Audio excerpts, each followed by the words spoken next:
ಕೇಳು ಕೇಳು ಕೇಳು ಜಾಣ ಜಾಣ ಸುದ್ದಿಯ ಕೇಳು ಕೇಳು ಕೇಳು ಜಾಣ. ಇಂದು ಹಂದು ಮುಂದು ಹಿಂದು ಹರಿವು ತಿಳಿವು ಚುಟುಕು ಬೆರಗು ನಿತ್ಯ ನುಡಿಯುವತ್ತು ತರಲು ನಿತ್ಯ ನುಡಿಯುವತ್ತು ತರಲು ಕೇಳಿ ಜಾಣರ ಜಾಣ ಸುದ್ದಿಯ ಕೇಳು ಕೇಳು ಕೇಳು ಜಾಣ ಜಾಣ ಸುದ್ದಿಯ ಕೇಳು ಕೇಳು ಕೇಳು ಜಾಣ. ಸಂಪುಟ 4 ಸಂಚಿಕೆ 109 ಡಿಸೆಂಬರ್ 29, 2020. ತುಂತುರು ಸುದ್ದಿಗಳು.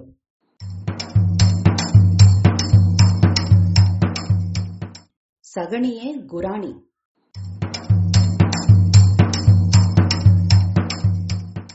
ಹೊಟ್ಟೆಗಾಗಿ ಗೇಣು ಬಟ್ಟೆಗಾಗಿ ಎಂದು ದಾಸರು ಹೇಳಿದ್ದು ಮನುಷ್ಯರ ನಡವಳಿಕೆಗಳನ್ನು ಕುರಿತು ಇರಬಹುದು. ಆದರೆ ಪ್ರಾಣಿ ಜಗತ್ತಿನಲ್ಲಿ, ಅಷ್ಟೇ ಯಾಕೆ ಜೀವಿ ಜಗತ್ತಿನಲ್ಲಿ ನಡೆಯುವ ಎಲ್ಲಾ ಚಟುವಟಿಕೆಗಳು ಕೇವಲ ಅವುಗಳ ಉಳಿವನ್ನು ಹೆಚ್ಚಿಸುವುದಕ್ಕೆ ಎನ್ನಬಹುದು. ಇದಕ್ಕೆ ಇನ್ನೊಂದು ಉದಾಹರಣೆ ಜೇನ್ನೊಣಗಳ ಲೋಕದಿಂದ ಬಂದಿದೆ. ಜೇನ್ನೊಣಗಳ ಗೂಡಿನ ಮೂತಿಯಲ್ಲಿ ಆಗಾಗ್ಗೆ ಸಗಣಿ ಮೆತ್ತಿರುವುದನ್ನು ಕಾಣಬಹುದು. ಇದು ಏಕೆ ಎನ್ನುವ ಯೋಚನೆ ಇದ್ದರೆ ಇದೋ ಉತ್ತರ. ಈ ರೀತಿಯಲ್ಲಿ ಸಗಣಿಯನ್ನು ತಮ್ಮ ಗೂಡಿನ ಬಾಯಿಗೆ ಮೆತ್ತಿ ಜೇನ್ನೊಣಗಳು ತಮ್ಮ ವೈರಿಯಾದ ಕಣಜದಿಂದ ರಕ್ಷಿಸಿಕೊಳ್ಳುತ್ತವಂತೆ. ಹೀಗೊಂದು ಸುದ್ದಿಯನ್ನು ಅಮೆರಿಕೆಯ ಮ್ಯಾಸಚ್ಯೂಸೆಟ್ಸ್ ನಲ್ಲಿ ಇರುವ ವೆಲ್ಲೆಸ್ಲಿ ಕಾಲೇಜಿನ ಜೀವಿ ವಿಜ್ಞಾನಿ ಹೆದರ್ ಮ್ಯಾಟಿಲ್ಲಾ ಮತ್ತು ಸಂಗಡಿಗರು ವರದಿ ಮಾಡಿದ್ದಾರೆ. ಏಪೀಸ್ ಸೆರೆನಾ ಎನ್ನುವುದು ಏಷಿಯನ್ ಜೇನ್ನೊಣ ಎನ್ನುವ ಒಂದು ಜೇನು ಪ್ರಭೇದ. ಜೇನು ಉತ್ಪಾದನೆಗೆ ಇದನ್ನು ಬಹಳಷ್ಟು ಜನ ಸಾಕುತ್ತಾರೆ. ಸಾಮಾನ್ಯವಾಗಿ ಸೌಮ್ಯ ಗುಣದ ಈ ನೊಣ ಗಾಬರಿಯಾದಾಗ ಕುಟುಕುತ್ತದೆ. ಇಂತಹ ಅಸ್ತ್ರವಿದ್ದರೂ ಇದನ್ನು ಕಾಡುವ ವೈರಿಗಳೂ ಇವೆ. ಅವುಗಳಲ್ಲಿ ವೆಸ್ಪಾಸೊರೋರ್ ಎನ್ನುವ ಕಣಜ ಪ್ರಮುಖವಾದದ್ದು. ಏಷಿಯನ್ ಹಾರ್ನೆಟ್ ಎಂದು ವಿಜ್ಞಾನಿಗಳು ಕರೆಯುವ ಇದು ನೇರವಾಗಿ ಜೇನ್ನೊಣಗಳ ಗೂಡಿನ ಮೇಲೆಯೇ ದಾಳಿ ಮಾಡುತ್ತವೆ. ಏಕಾಂಗಿಯಾಗಿಯೋ ಗುಂಪಿನಲ್ಲಿಯೋ ಇವು ಹಾರುತ್ತಿರುವ ಜೇನ್ನೊಣಗಳನ್ನು ಹಿಡಿದು ಕೊಲ್ಲಬಲ್ಲವು, ಅಥವಾ ನೇರವಾಗಿ ಗೂಡಿನ ಬಳಿಯೇ ಹೋಗಿ ಹೊಂಚಿ ನಿಂತು ಸಮಯ ಸಿಕ್ಕ ಕೂಡಲೇ ಒಳನುಗ್ಗಿ ನೊಣಗಳನ್ನು ಕೊಲ್ಲುತ್ತವೆ. ಇದನ್ನು ಎದುರಿಸಲು ಜೇನ್ನೊಣಗಳಿಗೆ ಇರುವ ಮುಳ್ಳು ಸಾಲದು. ಅದಕ್ಕಾಗಿ ಇವು ಬೇರೆ ಪ್ರಾಣಿಗಳ ಲದ್ದಿಗಳನ್ನು ತಂದು ತಮ್ಮ ಗೂಡಿನ ಮೂತಿಯಲ್ಲಿ ಬಳಿದಿರುತ್ತವೆ. ಈ ಮಲಗುರಾಣಿಯಿಂದಾಗಿ ಕಣಜಗಳ ಕಾಟ ಕಡಿಮೆಯಾಗುತ್ತದೆ ಎನ್ನುವ ಕುತೂಹಲಕರ ವಾದವನ್ನು ಮ್ಯಾಟಿಲ್ಲಾ ಮುಂದಿಟ್ಟಿದ್ದಾರೆ. ಇದಕ್ಕೆ ಪುರಾವೆಯೂ ಇದೆಯಂತೆ. ಉದಾಹರಣೆಗೆ, ಈ ಜೇನ್ನೊಣಗಳ ಗೂಡಿನ ಬಳಿ ಕಣಜಗಳನ್ನು ಹಾರಲು ಬಿಟ್ಟಾಗ ಅಥವಾ ಕಣಜಗಳು ಸೂಸುವ ವಾಸನೆಯ ರಾಸಾಯನಿಕಗಳನ್ನು ಹನಿಸಿದರೂ ಆ ಗೂಡಿನ ಮೂತಿಯ ಬಳಿ ಸಗಣಿ ಬಳಿಯುವುದು ಹೆಚ್ಚಾಗುತ್ತದೆ. ಈ ಅಪಾಯಗಳಿಲ್ಲದಾಗ ಮಲವನ್ನು ಗೂಡಿನ ಮೂತಿಗೆ ಬಳಿಯುವುದು ಕಡಿಮೆ ಎಂದು ಇವರು ಗಮನಿಸಿದ್ದಾರೆ. ಇದಕ್ಕಾಗಿ ಹಲವಾರು ಜೇನಿನ ಗೂಡುಗಳ ಬಳಿಯಲ್ಲಿ ನಿರಂತರ ವಿಡಿಯೋ ತೆಗೆದು ಗಮನಿಸಿದ್ದಾರೆ. ಅಲ್ಲದೆ ಮಕರಂದಕ್ಕೆಂದು ಹೂವಿಗೆ ಹಾರುವ ಜೇನ್ನೊಣಗಳು ಹೂವಿನ ಸುವಾಸನೆಯನ್ನು ಆನಂದಿಸುವುದನ್ನು ಬಿಟ್ಟು ಕೆಲವೊಮ್ಮೆ ಸಗಣಿಯ ದುರ್ಗಂಧವನ್ನು ಮೂಸಲು ಹೋಗುವುದನ್ನು ದಾಖಲಿಸಿದ್ದಾರೆ. ಅಷ್ಟೇ ಅಲ್ಲ, ಅಂತಹ ಜೇನ್ನೊಣಗಳು ತಮ್ಮ ಮೂತಿಯಲ್ಲಿ ಒಂದಿಷ್ಟು ಸಗಣಿಯನ್ನು ಹೊತ್ತು ತರುವುದನ್ನೂ ನೋಡಿದ್ದಾರೆ. ಹಾಗಂತ ಈ ಜೇನ್ನೊಣಗಳು ಯಾವುದೇ ಕಣಜ ಗೂಡಿನ ಬಳಿ ಬಂದರೂ ಸಗಣಿ ಬಳಿಯಲು ಆರಂಭಿಸುವುದಿಲ್ಲ. ಬೇರೆ ಕಣಜಗಳನ್ನು ಬಿಟ್ಟು ನೋಡಿದಾಗ ಜೇನ್ನೊಣಗಳ ನಡವಳಿಕೆಯಲ್ಲಿ ಹೆಚ್ಚೇನು ಬದಲಾವಣೆ ಕಾಣಲಿಲ್ಲ. ಆದರೆ ಯಾವಾಗ ವೆಸ್ಪಾಸೊರೋರ್ ಕಣಜವನ್ನು ಬಿಟ್ಟರೋ ಅಂತಹ ಜೇನುಗೂಡುಗಳ ಮೂತಿಯಲ್ಲಿ ಬಲು ಶೀಘ್ರವೇ ಸಗಣಿಯ ಚುಕ್ಕೆಗಳು ಕಾಣಿಸಿಕೊಂಡವಂತೆ. ಅಂದರೆ ಅರ್ಥ ಇಷ್ಟೇ: ಈ ಜೇನ್ನೊಣಗಳು ಕೇವಲ ತಮ್ಮನ್ನು ಕೊಲ್ಲುವ ವೆಸ್ಪಾಸೊರೋರ್ ಕಣಜವನ್ನು ದೂರವಿಡಲಷ್ಟೇ ಈ ತಂತ್ರವನ್ನು ಹೂಡುತ್ತವೆ. ಇದು ಫಲಕಾರಿಯೋ ಅಲ್ಲವೋ ಎನ್ನುವುದನ್ನು ಇವರು ಪರೋಕ್ಷವಾಗಿ ಪರೀಕ್ಷಿಸಿದ್ದಾರೆ. ಇಂತಹ ಸಗಣಿ ಸಾರಿದ ಗೂಡಿನ ಬಳಿಯಲ್ಲಿ ಹಾಗೂ ಸಗಣಿ ಇಲ್ಲದ ಗೂಡಿನ ಬಳಿಯಲ್ಲಿ ಎಷ್ಟು ಕಣಜಗಳು ಹಾರುತ್ತವೆ, ಎಷ್ಟು ಅವುಗಳ ಮೂತಿಯ ಮೇಲೆ ಕೂರುತ್ತವೆ ಎಂದು ಲೆಕ್ಕ ಹಾಕಿದ್ದಾರೆ. ವೆಸ್ಪಾಸೊರೋರ್ ಕಣಜಗಳು ಸಗಣಿ ಬಳಿದಂತಹ ಗೂಡಿನ ಮೂತಿಯಲ್ಲಿ ಕೂರುವುದು ಕಡಿಮೆಯಂತೆ. ಅಂದರೆ ಜೇನ್ನೊಣಗಳು ಹೀಗೆ ಮಲದ ಗುರಾಣಿಯಿಂದ ತಮ್ಮ ಗೂಡನ್ನು ರಕ್ಷಿಸಿಕೊಳ್ಳುತ್ತಿವೆ ಎಂದಾಯಿತು. ಇದಕ್ಕೆ ಸಗಣಿಯೇ ಆಗಬೇಕಿಲ್ಲ, ಯಾವುದೇ ಪ್ರಾಣಿಯ ಲದ್ದಿಯೂ ಆದೀತಂತೆ. ಹೇಗಿದೆ ಈ ಹೊಸ ಅಸ್ತ್ರ? ಜೇನು ಸಾಕುವವರು ಈ ಕಡೆಗೆ ಸ್ವಲ್ಪ ಗಮನ ಹರಿಸಬಹುದು. ಈ ವರದಿಯನ್ನು PLOS ಪತ್ರಿಕೆ ವರದಿ ಮಾಡಿದೆ.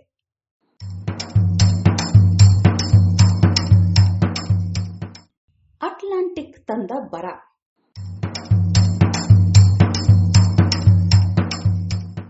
ಭಾರತ ಎಂದರೆ ಮುಂಗಾರು, ಮುಂಗಾರು ಎಂದರೆ ಭಾರತ ಎನ್ನುವ ಮಟ್ಟಿಗೆ ಈ ವಾಯುಗುಣದ ವಿದ್ಯಮಾನ ಇದೆ.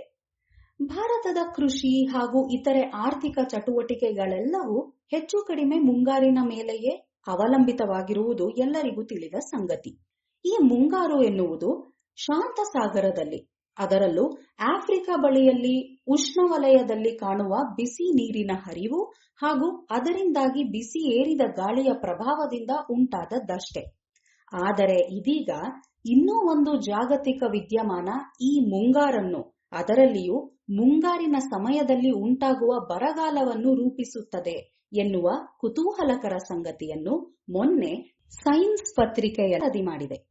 ಇಂಗ್ಲೆಂಡಿನ ಆಚೆಗೆ ಕೆನಡಾ ಹಾಗೂ ಅಮೆರಿಕದ ಸಮೀಪದಲ್ಲಿರುವ ಉತ್ತರ ಅಟ್ಲಾಂಟಿಕ್ ಸಾಗರದಲ್ಲಿ ಆಗುವ ಗಾಳಿಯ ಚಲನೆಗಳು ಮುಂಗಾರು ಮಾರುತಗಳ ಚಲನೆಯನ್ನು ಕೆಲವೊಮ್ಮೆ ಬಾಧಿಸಿ ನಮ್ಮ ದೇಶದಲ್ಲಿ ಬರಗಾಲವನ್ನು ಉಂಟು ಮಾಡುತ್ತಿರಬಹುದು ಎಂದು ಬೆಂಗಳೂರಿನ ಇಂಡಿಯನ್ ಇನ್ಸ್ಟಿಟ್ಯೂಟ್ ಆಫ್ ಸೈನ್ಸ್ ಸಂಸ್ಥೆಯ ಪವಮಾನ ವಿಜ್ಞಾನಿ ವಿ ವೇಣುಗೋಪಾಲ್ ಮತ್ತು ಸಂಗಡಿಗರು ವರದಿ ಮಾಡಿದ್ದಾರೆ.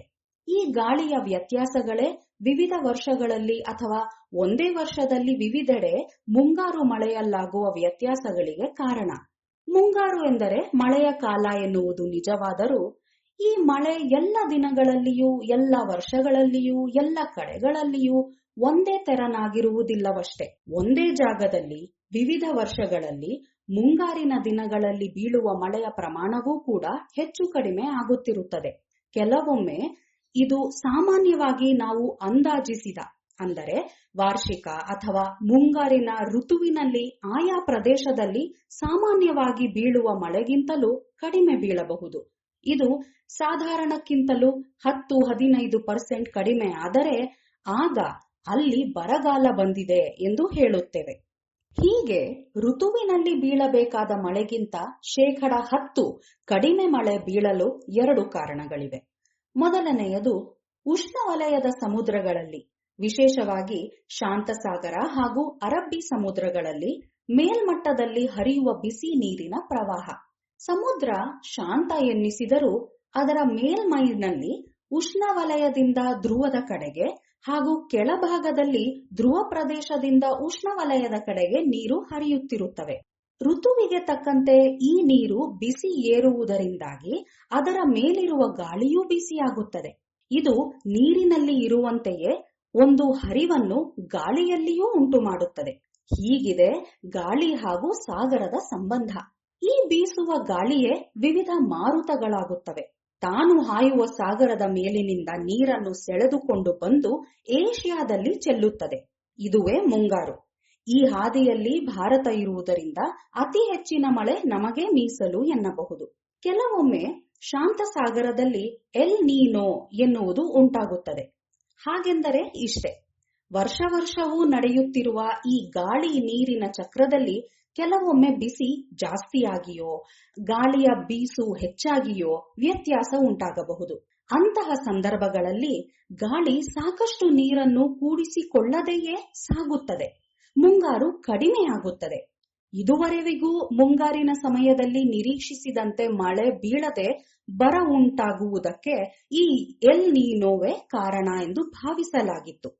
ಆದರೆ ಇದಷ್ಟೇ ಅಲ್ಲ, ಇನ್ನೂ ಒಂದು ವಿದ್ಯಮಾನವು ಇದನ್ನು ಉಂಟು ಮಾಡಬಹುದು ಎಂದು ವೇಣುಗೋಪಾಲ್ ಮತ್ತು ತಂಡ ತಿಳಿಸಿರುವುದಷ್ಟೇ ಅಲ್ಲ, ಈ 2 ಬಗೆಯ ಬರಗಾಲಗಳನ್ನು ಹೇಗೆ ಗುರುತಿಸಬಹುದು ಎಂದು ಲೆಕ್ಕಿಸಿದ್ದಾರೆ.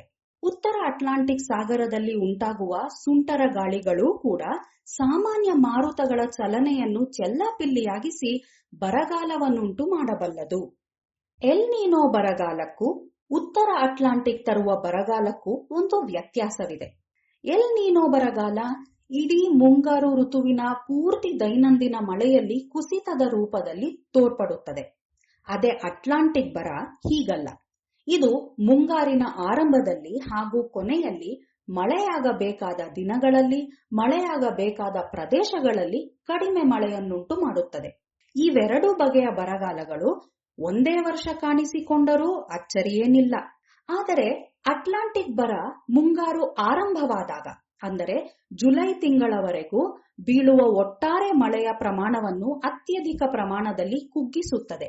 ಅನಂತರದ ದಿನಗಳಲ್ಲಿ ಸಾಮಾನ್ಯ ಮುಂಗಾರಿನಂತೆಯೇ ತೋರಬಹುದು. ಆದರೆ ಮತ್ತೆ ಮುಂಗಾರು ಕೊನೆಗೊಳ್ಳುತ್ತಿದ್ದಂತೆ ಬರದಿನಗಳು ಎದುರಾಗುತ್ತವೆ. ಇದಕ್ಕೆ ಹೋಲಿಸಿದರೆ ಎಲ್ ನೀನೋದಿಂದಾಗಿ ಮುಂಗಾರಿನ ಉದ್ದಕ್ಕೂ ಬರದ ದಿನಗಳು ಕಾಣಿಸಿಕೊಳ್ಳಬಹುದು, ಕಡಿಮೆಯಾಗಬಹುದು. ಇವು ಪ್ರಭಾವಿಸುವ ಪ್ರದೇಶಗಳು ಬೇರೆ ಬೇರೆಯೇ. ಉದಾಹರಣೆಗೆ ಎಲ್ ನೀನೋ ಇಂದ ಉಂಟಾಗುವ ಬರ ಮೊದಲು ಹಿಮಾಲಯದ ಪ್ರದೇಶಗಳಲ್ಲಿ ಕಡಿಮೆ ಮಳೆಯಾದಂತೆ ತೋರುತ್ತದೆ. ಅನಂತರ ಇದು ದಕ್ಷಿಣ ಭಾರತದುದ್ದಕ್ಕೂ ಆಗಬೇಕಾಗಿದ್ದ ಮಳೆಗಿಂತಲೂ ಕಡಿಮೆ ಪ್ರಮಾಣದಲ್ಲಿ ಮಳೆಯಾಗುವಂತೆ ಮಾಡುತ್ತದೆ. ಮುಂಗಾರು ಎಂದಿನಂತೆಯೇ ಆರಂಭವಾಗಿ ಅನಂತರ ಬರಗಾಲ ಬರುವಂತೆ ಮಾಡುತ್ತದೆ. ಅಟ್ಲಾಂಟಿಕ್ ಸಾಗರದ ಪ್ರಭಾವ ಹೀಗಲ್ಲ. ಅದು ಪ್ರಧಾನವಾಗಿ ಪಶ್ಚಿಮ ಹಾಗೂ ಮಧ್ಯ ಭಾರತದಲ್ಲಿರುವ ಪ್ರದೇಶಗಳಲ್ಲಿ ಹೆಚ್ಚು ಪ್ರಭಾವ ಬೀರುತ್ತದೆ. ಹೀಗೆ ಮುಂಗಾರು ಮಳೆಗೆ ನಮ್ಮ ಊರಿನ ಕಾಡು ಎಷ್ಟು ಕಾರಣವೋ ಅಷ್ಟೇ ದೂರಿನಲ್ಲಿ ಆಗುವ ವ್ಯತ್ಯಾಸಗಳೂ ಕಾರಣ. ಭೂಮಿ ಹೆಚ್ಚು ಬಿಸಿಯಾದಾಗ ಈ ವಿದ್ಯಮಾನಗಳು ಇನ್ನಷ್ಟು ಪ್ರಭಾವಿಯಾಗಬಹುದು. ಭಾರತದಲ್ಲಿನ ಮುಂಗಾರು ಹಾಗೂ ಕೃಷಿಯನ್ನು ಬಾಧಿಸಬಹುದು.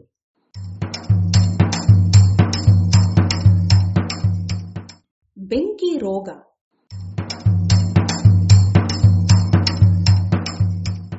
ಕೃಷಿಕರಿಗೆ ಈ ಪದ ಬಹಳ ಭಯ ತರುತ್ತದೆ.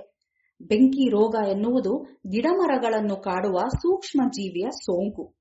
ಆದರೆ ನಾವಿಲ್ಲಿ ಮಾತನಾಡುತ್ತಿರುವ ವಿಷಯ ಅದಲ್ಲ. ಬೆಂಕಿ ಹೊತ್ತು ತರುವ ರೋಗ. ಬೆಂಕಿ ರೋಗದಂತಹ ರೋಗಾಣುಗಳನ್ನು ಕಾಡ್ಗಿಚ್ಚಿನಂತಹ ಬೆಂಕಿ ಹರಡಬಹುದು ಎನ್ನುವ ವರದಿಯನ್ನು ISME ಜರ್ನಲ್ ಪತ್ರಿಕೆ ಪ್ರಕಟಿಸಿದೆ. ಕಾಡ್ಗಿಚ್ಚಿನಿಂದ ಏಳುವ ಹೊಗೆ ಇದಕ್ಕೆ ಕಾರಣವಂತೆ. ಕಾಡ್ಗಿಚ್ಚು ಕಳೆದ ವರ್ಷ ಪ್ರಪಂಚದೆಲ್ಲೆಡೆ ಸುದ್ದಿ ಮಾಡಿತ್ತು. ಕರ್ನಾಟಕದ ಹಸಿರು ವನವಾದ ಬಂಡೀಪುರದಲ್ಲಿ ಎಕರೆಗಟ್ಟಲೆ ಕಾಡನ್ನು ಸುಟ್ಟು ಹಾಕಿತ್ತು. ಅಮೆರಿಕ ಹಾಗೂ ಆಸ್ಟ್ರೇಲಿಯಾಗಳಂತಹ ಬಯಲು ಪ್ರದೇಶಗಳಲ್ಲಿ ಹುಲ್ಲುಗಾಡುಗಳೇ ದೇಶವಾಗಿರುವಂತಹ ಪರಿಸ್ಥಿತಿಯಲ್ಲಿ ಬೆಂಕಿ ಹರಡುವುದು ಇನ್ನೂ ಸುಲಭ. ಅಲ್ಲಿ ಹೊತ್ತಿಕೊಂಡ ಬೆಂಕಿಯನ್ನು ಆರಿಸಲು ತಿಂಗಳುಗಟ್ಟಲೆ ಪರಿಶ್ರಮ ಪಡಬೇಕಾಗುತ್ತದೆ.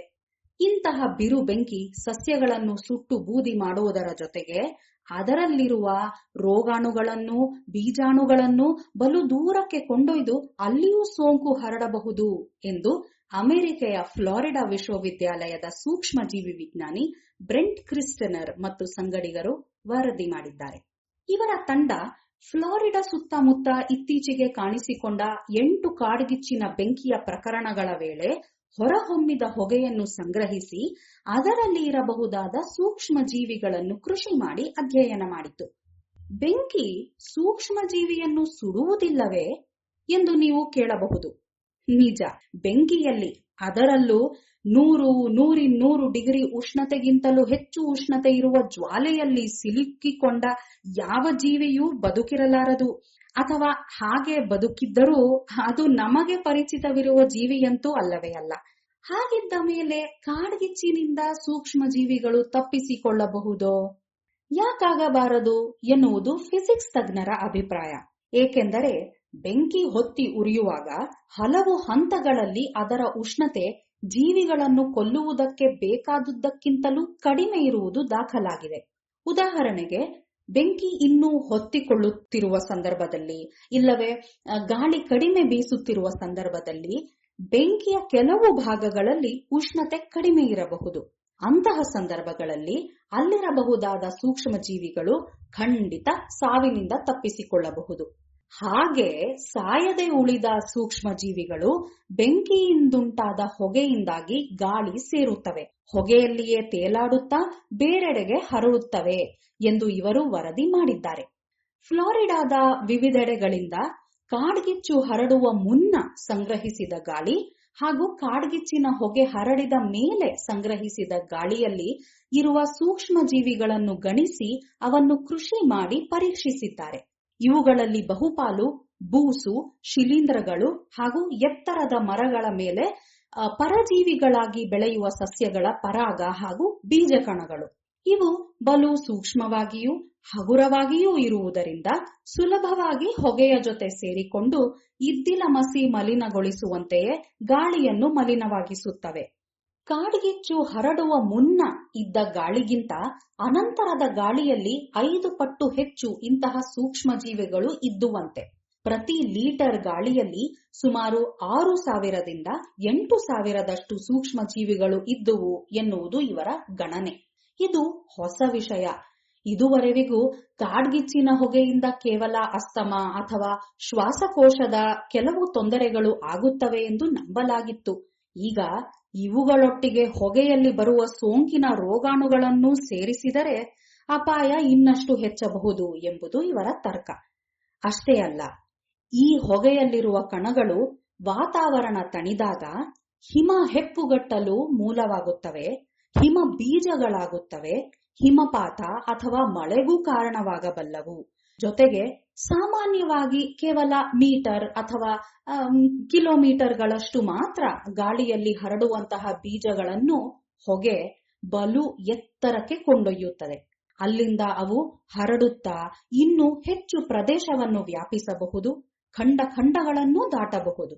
ಹೀಗೆ ಕಾಡ್ಗಿಚ್ಚು ಕೇವಲ ನೆಲ ಸುಡುವುದಷ್ಟೇ ಅಲ್ಲ, ಸೋಂಕನ್ನು ಹರಡಬಲ್ಲದು ಎನ್ನುವ ಹೊಸ ವಿಷಯವನ್ನು ಈ ಶೋಧ ಬಯಲಾಗಿಸಿದೆ.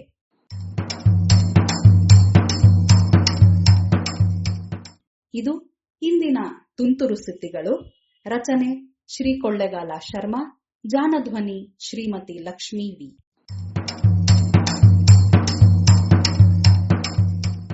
ಜಾಣ ಸುದ್ದಿ ಕುರಿತ ಸಲಹೆ, ಸಂದೇಹಗಳು, ಪ್ರಶ್ನೆಗಳು ಇದ್ದಲ್ಲಿ ನೇರವಾಗಿ 9886640328 ಈ ನಂಬರಿಗೆ ಕರೆ ಮಾಡಿ, ಇಲ್ಲವೇ ವಾಟ್ಸಪ್ ಮಾಡಿ.